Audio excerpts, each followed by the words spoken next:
bienvenue sur le channel. Oui, vous attendiez une coiffure, ne rêvez pas.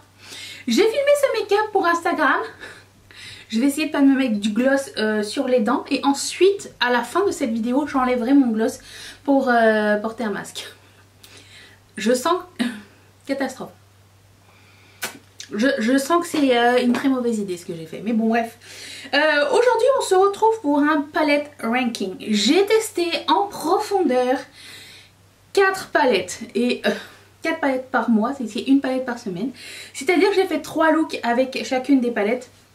Et je vais mettre les photos juste ici si ça peut vous inspirer.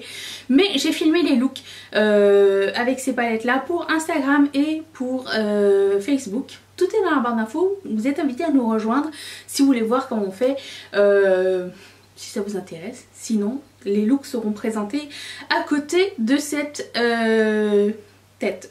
Voilà, ici, juste là. Ensuite, c'est tout, on commence tout de suite. Donc c'est dans l'ordre de celle que j'aime le moins à celle que j'aime le plus. Et je dois vous dire que pour les 3 dernières, le classement a été très difficile. Mais je vais vous expliquer pourquoi je les ai classées comme ça. La dernière du palmarès, c'est celle-ci de Colourpop qui s'appelle That's Taupe. Et j'ai été très inspirée, j'ai bien aimé travailler cette palette là, j'ai bien aimé ajouter de la couleur avec ces fards. J'ai du mal à garder un look complètement neutre, même si parfois je devrais essayer. Mais je dois vous dire qu'elle est vraiment très bien fichue cette palette là, parce que ce que je recherche dans une palette, c'est qu'on puisse, surtout dans les palettes un peu glam comme ça, c'est qu'on puisse intensifier le look. Si ça reste dans par exemple un thème pastel et qu'il y a plusieurs couleurs à l'intérieur, ça me dérange pas de ne pas pouvoir intensifier un look. Mais là, dans les palettes neutres entre guillemets, c'est plus intéressant. Et j'aime beaucoup le taupe et j'aime beaucoup la couleur Snake Eyes qui existait en single, je sais pas s'il existe encore, qui est celle-ci. Et du coup la palette tourne autour de cette teinte, j'imagine, on dirait en tout cas, qui est vachement inspirante pour moi, ainsi que ces deux-ci que j'ai jamais vraiment travaillé dans ma vie. Donc j'ai fait des looks assez simples, mais j'ai ajouté de la couleur et parfois on n'est pas obligé de s'en tenir qu'à un seul. Et avec le taupe, j'ai remarqué que toutes les couleurs fonctionnaient bien avec. Donc tout ce qui est fluo, c'était le fun à mettre. Et des coins internes colorés, c'était le fun à mettre. Donc pour moi, c'est pas une mauvaise palette, c'est juste que elle est très limitante, même si on peut l'intensifier, puisqu'elle reste dans les mêmes teintes. Donc c'est pour ça qu'elle est en dernier. Le lien vers les palettes que je mentionne seront dans la barre d'infos si ça vous intéresse. La palette numéro 3, c'est celle-ci. Oui, c'est surprenant parce que je m'attendais à ce que ce soit ma palette ultime, la palette number 1 de ma vie. C'est la Ice Cream Dream de Glamlight. Pour toutes ces palettes, j'ai fait des eye swatch, donc j'ai swatché toutes les couleurs sur mes yeux. Et voici la bête. J'aime vraiment beaucoup cette palette. Il faut que vous sachiez que les fards lumineux, vous voyez, ils sont creusés. Hein. Vous le voyez, ils sont un peu crème. Ils se prélèvent pas très bien avec un pinceau fluffy. Je vous dirais de prendre un pinceau assez ferme pour pouvoir les prélever. Je dirais, attendez, je vais vous montrer un exemple. Un peu un pinceau comme ça. Vous voyez, un peu dur et fin. Je trouve que ça va mieux pour prélever. Après vous pouvez toujours prélever au doigt hein, ou avec l'embout mousse. Mais vous voyez que c'est plus facile de prélever avec ça et ça se travaille super bien. Ça ne cuise pas et vraiment j'ai beaucoup aimé. Par contre j'ai vu qu'il y avait pas mal de repeat à l'intérieur. Comme par exemple c'est 1, 2, 3, 4, 5 couleurs. Sur moi donne exactement la même chose. Pour le reste, le pastel est génial. Et les couleurs un peu plus pastel pour peau foncée aussi est génial. Vraiment j'aime beaucoup cette palette là, je serais heureuse de la réutiliser. Je me suis beaucoup amusée avec. Mais c'est pas ma number 1 et je vais vous expliquer pourquoi. Je vous explique. C'est parce que la number 2, j'ai été vraiment extrêmement surprise. Et moi vous savez, quand il y a un effet de surprise dans des palettes et surtout quand elles coûtent 10 balles, ça mérite une meilleure place dans mon palmarès. Donc c'est la ELF Haute Chocolate. Chocolate. Elle se présente comme ceci et franchement elle a l'air de rien dans les pannes. Et j'ai fait des Ice Wash et c'est au moment des Ice Wash que j'ai eu un coup de cœur pour ces teintes. Il faut absolument que je vous montre mes deux favorites qui sont ces couleurs bien cachées. Celle-ci donne un effet mouillé magnifique sur les paupières et le orange ici est un duochrome avec du vert, c'est super joli. Et ce blanc ici n'est pas blanc, c'est un...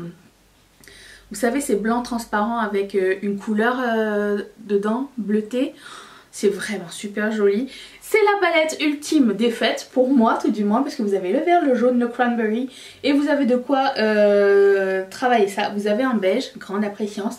Vous avez un marron foncé, grande appréciance. Plusieurs couleurs de transition. Et je me suis vraiment beaucoup amusée avec cette palette là. J'ai vraiment... C'est un gros coup de cœur. Alors c'est une palette édition limitée qui est sur le site de ELF US. Je sais pas quand est-ce qu'elle va arriver sur le site Union Européenne, mais je tenais juste à vous dire qu'elle était encore disponible et qu'elle coûte 10 balles. Et qu'il y a tout le temps des promos sur le site de ELF. Donc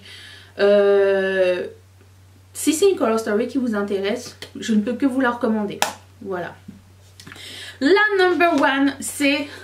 celle-ci. Je pense qu'elle va être number one chez beaucoup de gens. À chaque fois que je regarde des vidéos, je vois qu'elle a vraiment beaucoup de fans cette palette. Donc c'est pour moi la première palette de Beauty Bay qui fonctionne sur moi. C'est la Book of Magic. Je l'ai mais défoncée. Oh, cette palette. Cette palette est une bombe. Parce qu'elle est foncée, j'aime beaucoup, mais elle a des couleurs qui pètent à l'intérieur. Et des couleurs qui ressortent super bien comme ça, ça. Il y a un noir, un beige, grande appréciance.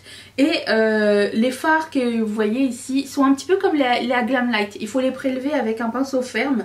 Ils sont assez, je dirais un peu gras.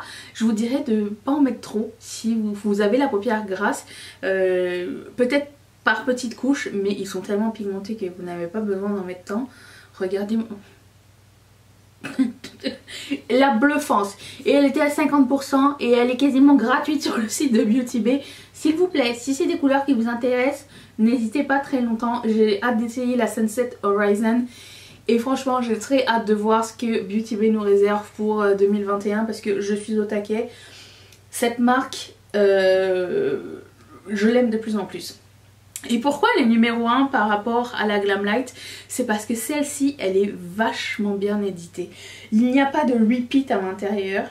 Toutes les couleurs sont vraiment bien choisies et en plus de ça, elle est vraiment pas chère. Donc à choisir, même si l'autre elle est pastel et que celle-ci elle est plus dark, j'irai avec celle-ci dans le sens où c'est un super cool thème. C'est une palette très réussi. Vous avez aussi du marron, vous avez du bleu marine, vous avez du violet foncé, tout ce qui manque dedans c'était un bordeaux, mais je pense que dans la Sunset Horizon il y aura comme ça va être complémentaire. Je ne peux dire que du bien de cette palette là. Je pense que tout le monde l'a déjà, mais je fais juste confirmer que c'est la meilleure palette du mois dernier que j'ai testée. Il y aura toujours des palettes ranking parce que je trouve que c'est important et de vous donner mon avis final et les looks que j'ai réalisés avec. Et puis ça m'aide aussi à faire le tri, à savoir est-ce que j'ai quelque chose qui ressemble, est-ce qu'il y a quelque chose de mieux. Est-ce qu'une palette chère ça vaut son prix ou est-ce qu'une palette pas chère peut être une pépite surprenante et ça pour le coup c'est super important pour moi parce que j'aime bien faire un peu de rangement, un peu de tri dans mes palettes. Donc dans toutes celles-ci je vais les garder. J'ai pas encore de déclutter dans cette pile là et je suis très contente. Quand toutes les palettes ont fonctionné pour moi je suis très contente. Dites-moi, est-ce que vous avez ces palettes là, laquelle vous intrigue? Et j'ai hâte de vous lire dans les commentaires et surtout est-ce que vous allez être là demain? Parce que moi, oui évidemment, toutes les morning routines c'est avec ta meilleure copine. À demain, bye.